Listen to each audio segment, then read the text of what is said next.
Assalamu alaikum.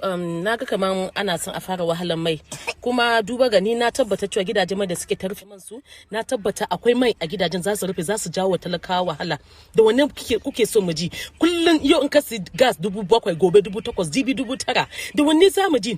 Gashi nan kuna so kuma mai ya fara tsada.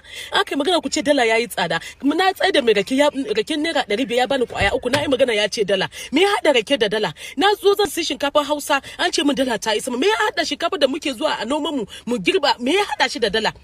Me amfani wannan Consumer Protection Council da muke da shi a ƙasa? Consumer Protection Council me kuke yi? Why are you just watching? Me yasa kuke ta kallo za a kashe mu talakawa, za a kashe mu? Why are you just watching? Why are you not saying anything? Amfanin ku kina kuna ansa salari, Allah fa zai tabe ku ranar gobe kiyama. Dan Allah ku yi wa tsada mai gidaje mai, ku yi wa Allah ku bude gidajen man ku. So federal government can regulate cinemas in Nigeria. I don't even know about it. So what did we Hausa producers, what did we do in Nigeria? That our Hausa movie cannot be shown in cinemas all over Nigeria. But Yoruba movie, it will be all over.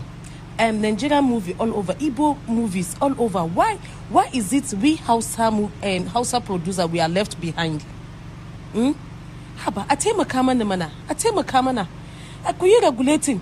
Ku nuna wa yaranku, ku nuna al'adarku, ku nuna shi, ku kaunace mu. Ku sa mu ma fina-finan mu a dinga nunawa duk Nigeria. Za a kawo English mu, a kawo shi Kano a nuna shi, amma ba za a iya ɗaukan Hausa film a kai Lagos a je a nuna ba. Me dalili me muka yi?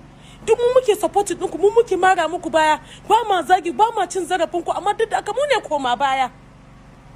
Me kuke so da mu? Na roƙe ku da girman Allah ku taimaka mana, ku sa wani doka wanda zai nuna duk Nigeria duk inda za a je a kalli Hausa film, dan Allah ku taimaka mana.